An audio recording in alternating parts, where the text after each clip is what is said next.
दोस्तों, एक ऐसे दौर में जिस दौर में देश बदल रहा है, दुनिया बदल रही है, टेक्नोलॉजी बदल रही है, उस दौर में जेनजी का मूड यदि भारत के अंदर सत्ता के खिलाफ जा रहा है, तो उसका असली कारण क्या है? लंबे समय से सत्ता पक्ष जेनजी के साथ संवाद के लिए कभी इंस्टाग्राम का इस्तेमाल तो कभी मोहन भागवत का इस्तेमाल करते हुए नजर आ रहा है।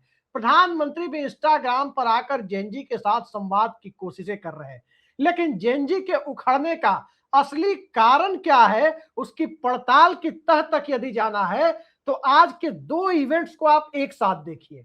एक इवेंट्स नरेंद्र मोदी देश के प्रधानमंत्री का है, आईआईटी दिल्ली में। तो दूसरा छात्रों की गूंज कार्यक्रम में विपक्ष के नेता राहुल गांधी छात्रों के साथ सीधा सीधा इंटरेक्शन कर रहे हैं प्रयागराज में। जरा आप इन दोनों को देखिए। आप सभी और सारे students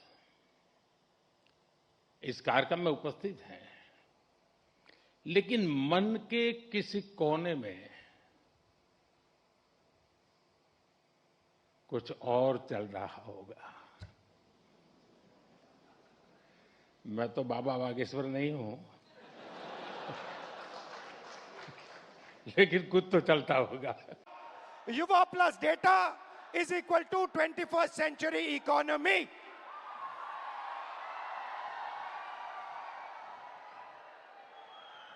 Brothers and sisters, media में AI की बात होती है.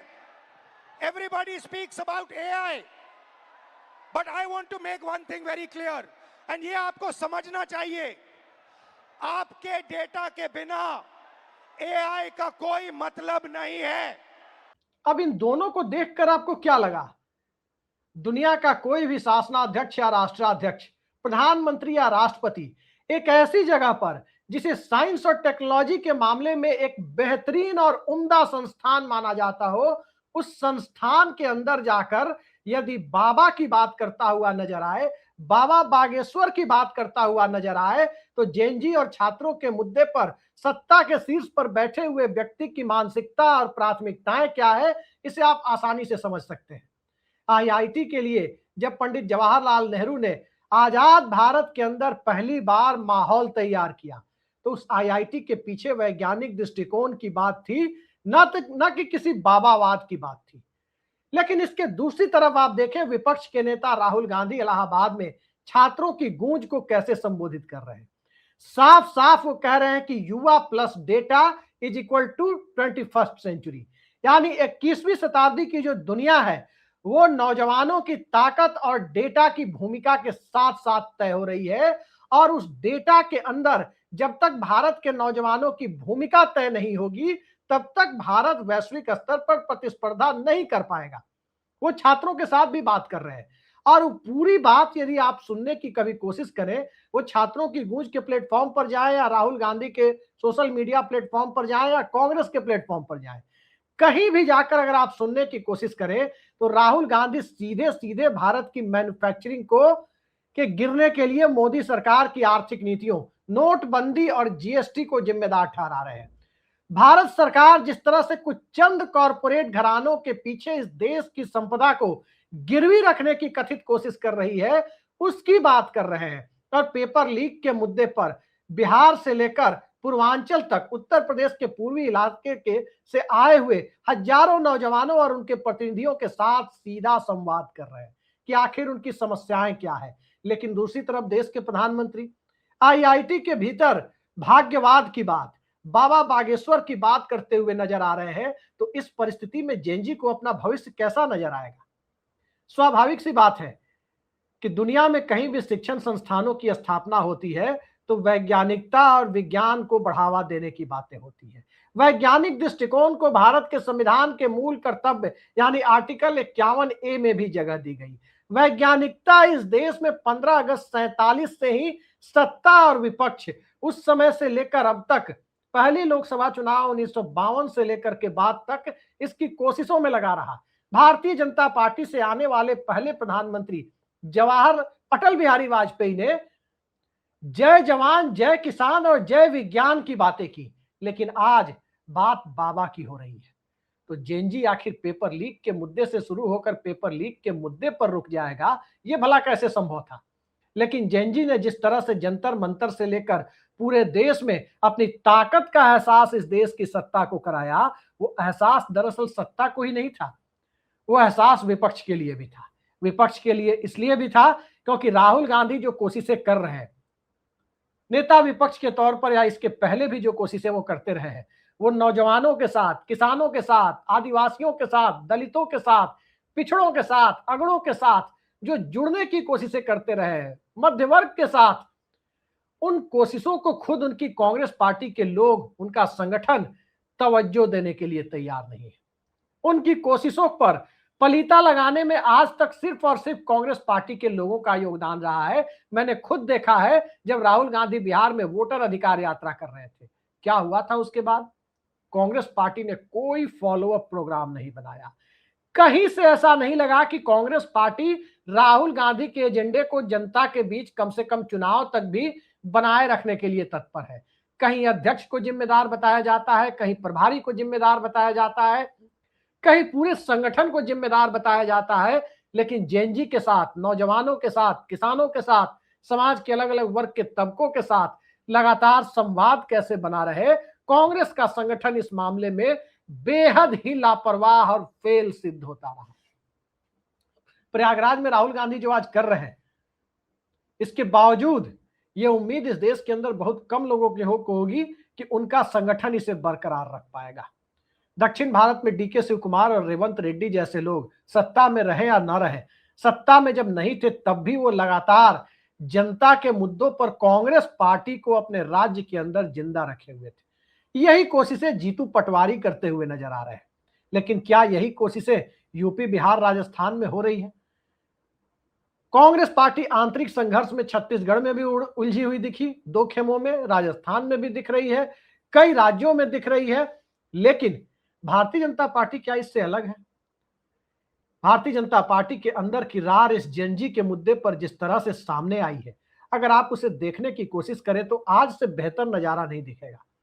आज संसद का सत्र नहीं चल रहा था, वैसे सत्र चल भी रहा था तो कौन सा उसमें गृह मंत्री अमित शाह जा रहे थे, लेकिन जब आज सत्र नहीं चल रहा है तब भी गृह मंत्री अमित शाह आज मुंबई निकले। पहले मुंबई निकले, फिर दक्षिण भारत के दौरे पर निकल गए। कौन से ऑपरेशन पे गए हैं, किस मिशन पे गए हैं, ये वही जाने। या बतौर गृह मंत्री अपनी भूमिका के लिए गए हैं, या बतौर कोऑपरेटिव मिनिस्टर, सहकारिता मंत्री अपनी भूमिका को निभाने गए हैं, ये भी वही जाने। वैसे सहकारिता के कार्यक्रम में उन्होंने भागीदारी तो की है, लेकिन जब अमित शाह दिल्ली में नहीं है, ठीक उसी वक्त उत्तर प्रदेश के मुख्यमंत्री योगी आदित्यनाथ दिल्ली आकर प्रधानमंत्री से मुलाकात कर रहे हैं। इसके सियासी मायने क्या है? क्योंकि जेनजी के निशाने पर अमित शाह और नरेंद्र मोदी तो हैं। जेनजी उन्हें राजनीतिक तौर पर लोकतांत्रिक तरीके से टारगेट करता हुआ नजर तो आ रहा है, लेकिन इसका मतलब ये कतई नहीं है कि जेनजी योगी आदित्यनाथ को माफ कर रहा है। पेपर लीक की घटनाएं योगी आदित्यनाथ के शासनकाल में भी हुई है। आरक्षण का पालन किस तरह से 69,000 शिक्षक भर्ती की प्रक्रिया को विवादित बनाया, वो पूरा देश देख रहा है। उत्तर प्रदेश के अंदर पीसीएस से लेकर कांस्टेबल भर्ती तक के मामले किस तरह से सवालों के घेरे में है। आज राहुल गांधी के छात्रों की गूंज कार्यक्रम में छात्र आकर सीधे सीधे उस पूरे एजेंडे को बता रहे हैं, लेकिन इन सब के बीच जेनजी को लुभाने के लिए भारतीय जनता पार्टी के पास क्या है? नाचने गाने वाली विधा से आए हुए 2-4 सांसद, चाहे वो दिल्ली वाले हो मनोज तिवारी, या गोरखपुर से जो संसद में भेजे गए हो रवि किशन, जो मौन व्रत पर भी रहते हैं तो बोलकर बताते हैं कि मैं मौन व्रत पर हूं। पूरी दुनिया उसे देखकर हंसती है। इसके अलावा और कौन से लोग हैं जो जेनजी के साथ संवाद करने के लिए भारतीय जनता पार्टी में युवा पीढ़ी का प्रतिनिधित्व करते हैं? वही प्रवेश वर्मा, जिनकी जुबान जब संसद में खुले या संसद के बाहर खुले तो इस जेनजी को भी कहीं ना कहीं उससे उबकाई आनी शुरू हो जाती है। वही तेजस्वी सूर्या, जो कभी जेनजी के बीच दिखाई ही नहीं देते और जेनजी के लिए उनका एजेंडा क्या है वो बताने की स्थिति में सामने नहीं आते।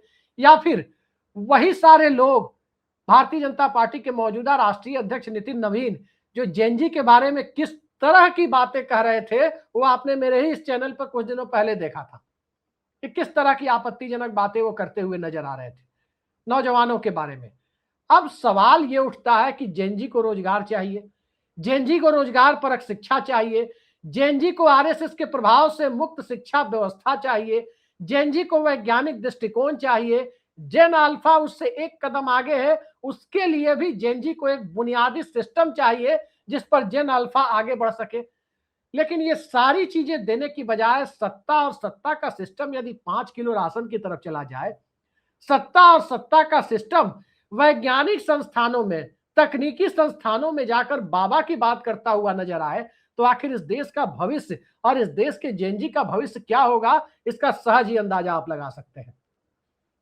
बीजेपी के ऊपर सांप्रदायिक या जातीय आधार पर जो राजनीति होती है, कमंडल की राजनीति या मंडल की राजनीति, उस राजनीति के आगे अब भारत का जेएनजी जा चुका है। मिलेनियल्स की सोच या जेनेक्स की सोच के आगे जेएनजी का मिजाज जा चुका है। अगर उस मिजाज के बीच राहुल गांधी युवा प्लस डेटा की बात कर रहे हैं, तो एक सवाल तो जरूर उठता है। कांग्रेस पार्टी से भी एक सवाल बनता है और जेएनजी को यह सवाल करना चाहिए। सवाल पूछने में किसी का कोई अपमान नहीं होता। भारतीय जनता पार्टी के लोग भले कुछ लोग मान ले कि सवाल पूछने में अपमान होता हो, लेकिन उस पार्टी की पिछली पीढ़ी भी, लाल कृष्ण आडवाणी और अटल बिहारी वाजपेयी वाली पीढ़ी भी सवालों से घबराती नहीं थी। एक सवाल राहुल गांधी और कांग्रेस पार्टी से जेएनजी को जरूर पूछना चाहिए। सवाल ये कि डेटा प्रोटेक्शन के लिए जब भारत में कानून नहीं था, आधार जैसी व्यवस्था क्यों लाई गई? क्योंकि कई जगह से हम पढ़ते हैं, खबर आती है, कितनी पुष्ट है कितनी अपुष्ट है हम नहीं बता सकते, लेकिन खबर आती है कि 100 करोड़ से ज्यादा भारतीयों का डेटा इंटरनेशनल मार्केट में लीक हो चुका है। तो ऐसी परिस्थिति में डेटा प्रोटेक्शन लाए बिना आखिर मनमोहन सिंह के दौर में आधार के प्रोजेक्ट को क्यों आगे बढ़ाया गया? ये सवाल एक बड़ा सवाल है जो जेएनजी को राहुल गांधी से भी पूछना चाहिए। और क्या डेटा प्रोटेक्शन के लिए उनके पास कोई ब्लूप्रिंट है कि अगर वो कानून बना करके आए, अगली सरकार में जब भी वो आए, तो क्या इस तरह का कानून वो इस देश के जेएनजी के सामने देने के लिए तैयार है? जेएनजी करे तो क्या करे? इस सवाल के इर्द गिर्द यदि भारतीय जनता पार्टी भटक रही है, मोहन भागवत तक को मोर्चे पर लगा दिया गया है, अमित शाह को सीन से बाहर पॉलिटिकल ऑपरेशन तक सीमित कर दिया गया है, योगी आदित्यनाथ अमित शाह के दिल्ली छोड़ने के बाद दिल्ली पहुंचकर प्रधानमंत्री से मुलाकात कर रहे हैं, तो जरा इन सब के साथ साथ भारतीय जनता पार्टी का सिस्टम क्या कर रहा है, इसके लिए 24 घंटे पीछे देखिए। पटना में कर्पूरी छात्रावास पहुंचकर बिहार के मुख्यमंत्री सम्राट चौधरी जेएनजी से मुलाकात कर रहे हैं।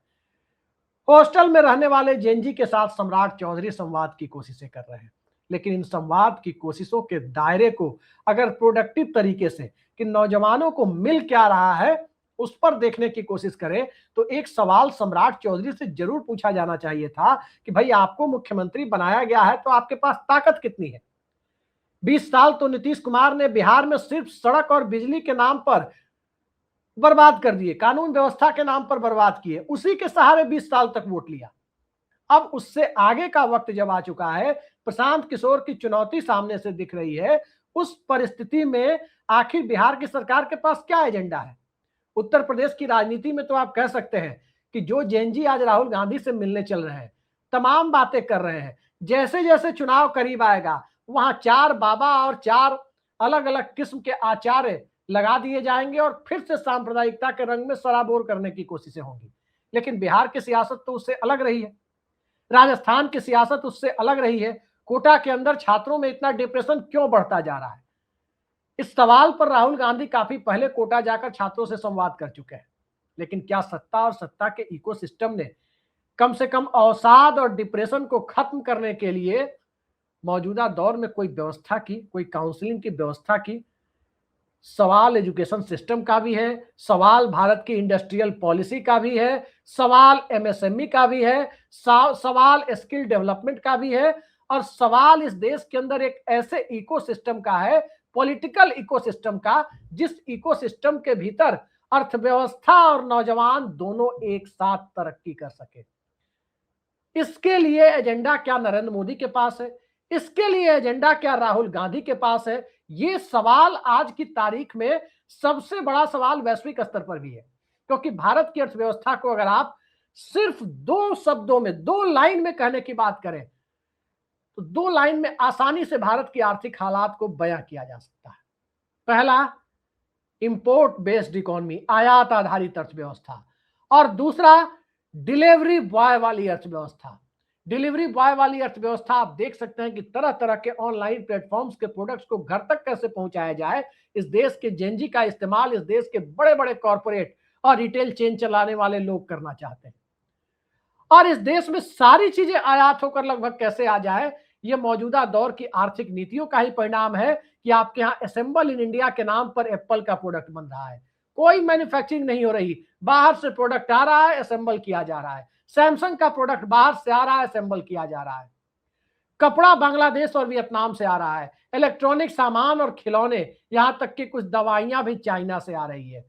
खाद कारखानों में कितना खाद, कितने फर्टिलाइजर हमारी जरूरत के हिसाब से बन रहे हैं, सबको पता है। और जितने तरह की गाड़ियां 2 व्हीलर से 4 व्हीलर तक आपके देश में घूम रही है, जरा उसे देखने की कोशिश करें कि कितने इसमें मेड इन इंडिया है। अब तो मारुति कंपनी भी सुजुकी के हाथ करीब करीब जा चुकी है, जापान की सुजुकी मोटर। अब इस स्थिति में इस देश के अंदर मैन्युफैक्चरिंग की क्या स्थिति है, सहज ही अंदाजा लगा सकते हैं। और जब मैन्युफैक्चरिंग की स्थिति खराब है तो रोजगार कहां से आएगा? रोजगार नहीं मिलेगा तो फिर स्किल इंडिया मिशन और स्किल डेवलपमेंट के नारे देने का मतलब क्या बनता है? और इस परिस्थिति में सरकारी नौकरियों की जो स्थितियां है, उन सरकारी नौकरी की स्थितियों में अगर आप थोड़ा खुलकर बात करने की कोशिश करें, एक तरफ पेपर लीक, दूसरी तरफ अंदर से अंदरूनी कथित धांधली की खबरें, तीसरी तरफ एक वैकेंसी का 4-4 साल 5-5 साल में क्लियर होने की परिस्थितियों का बनना। अब इस परिस्थिति में जेनजी सड़कों पर नहीं आएगा तो लोकतांत्रिक प्रतिरोध का दूसरा कौन सा तरीका अपनाएगा? लोकतांत्रिक प्रतिरोध के तरीके के ऊपर ही एक जमाने में डॉक्टर राम मनोहर लोहिया ने कहा था, सड़कें सूनी हो जाती है तो संसद आवारा हो जाती है। आज संसद के अंदर सवाल पूछने को लेकर किस तरह की परिस्थितियां निशिकांत दुबे जैसे लोग बनाते हैं, वो पूरा देश देख रहा है। क्या निशिकांत दुबे इस देश के जेनजी को कोई भरोसा दे सकते हैं? क्या वो इस देश के नौजवानों के आइकॉन हो सकते हैं? या मनोज तिवारी या रिमोट से लहंगा उठाने वाले जैसे गाने गाने वाले रवि किशन जैसे लोग इस देश के जेनजी के सामने विकल्प दे सकते हैं?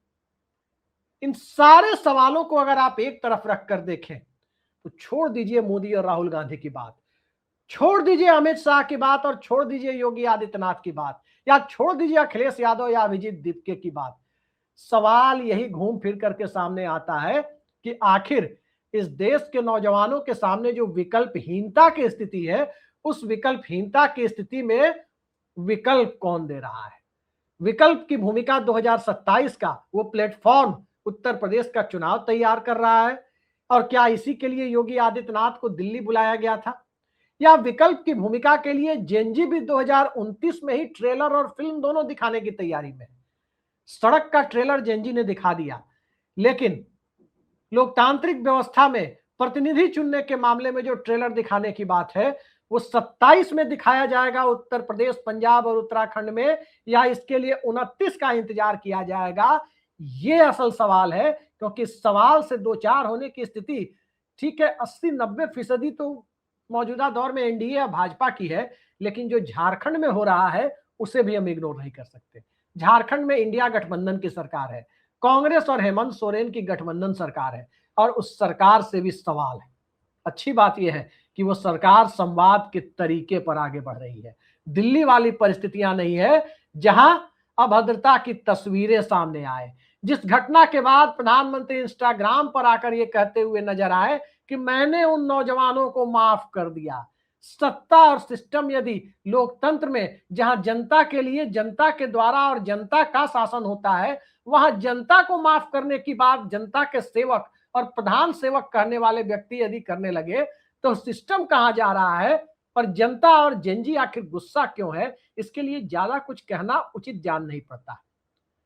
राहुल गांधी इलाहाबाद गए, प्रयागराज आजकल कहते हैं, लेकिन प्रयागराज में जो राहुल गांधी कह रहे हैं, सवाल यह है कि भरोसा दिलाने की जहां तक बात है, भरोसा दिलाने लायक सिस्टम कांग्रेस पार्टी का क्या उत्तर प्रदेश में है?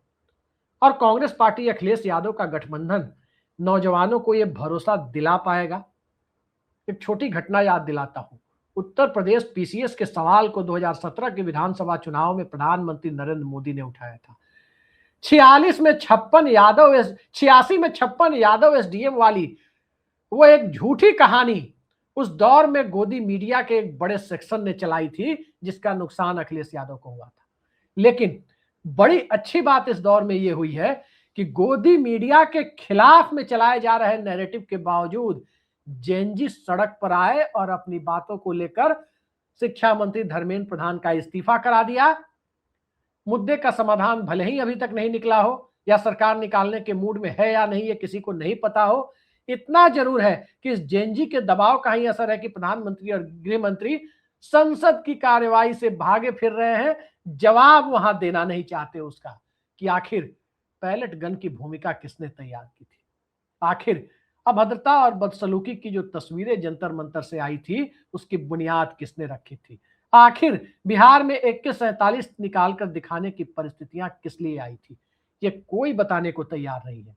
लेकिन जब कोई बताने को तैयार नहीं है तो याद रखिए, नौजवानों की भूमिका ने इस देश में 77 में भी बदलाव किया था, नौजवानों की भूमिका ने इस देश में 89 में भी बदलाव किया था, और नौजवानों की भूमिका ने इस देश में 2004 में उस वक्त भी बदलाव किया था जब एक तरफ फील गुड और इंडिया साइनिंग की बातें की जा रही थी और दूसरी तरफ प्रधानमंत्री अटल बिहारी वाजपेयी ये कह रहे थे कि नौजवान अब निजी क्षेत्र में रोजगार ढूंढे, सरकारी क्षेत्र में इतने अवसर नहीं है। लेकिन कहने का तरीका उस वक्त नौजवानों को भी ठीक नहीं लगा था, और अब तो स्थितियां ये है कि ओल्ड पेंशन भी एक मुद्दा है, नौकरियां भी मुद्दा है, प्राइवेट सेक्टर का गिरता हुआ स्तर भी एक मुद्दा है, पर्यावरण भी एक मुद्दा है, और छात्रों के बीच जिस तरह से पेपर लीक को लेकर जो ताजा तरीन सवाल है वो भी एक मुद्दा है। पेपर लीक एक तात्कालिक वजह हो सकती है दोस्तों, जिस पर नौजवान खड़े हुए, और हर बड़े कॉज को लेकर के, हर बड़े कारण को लेकर के एक तात्कालिक कारण बनता है। उदाहरण के लिए आप कहें तो भारत की आजादी का आंदोलन तो मोटे तौर पर 1857 से मजबूती से चल रहा था, 90 साल हो गए 1946-47 आते आते। तात्कालिक कारण क्या बना था? अंग्रेजों के भारत छोड़ने का।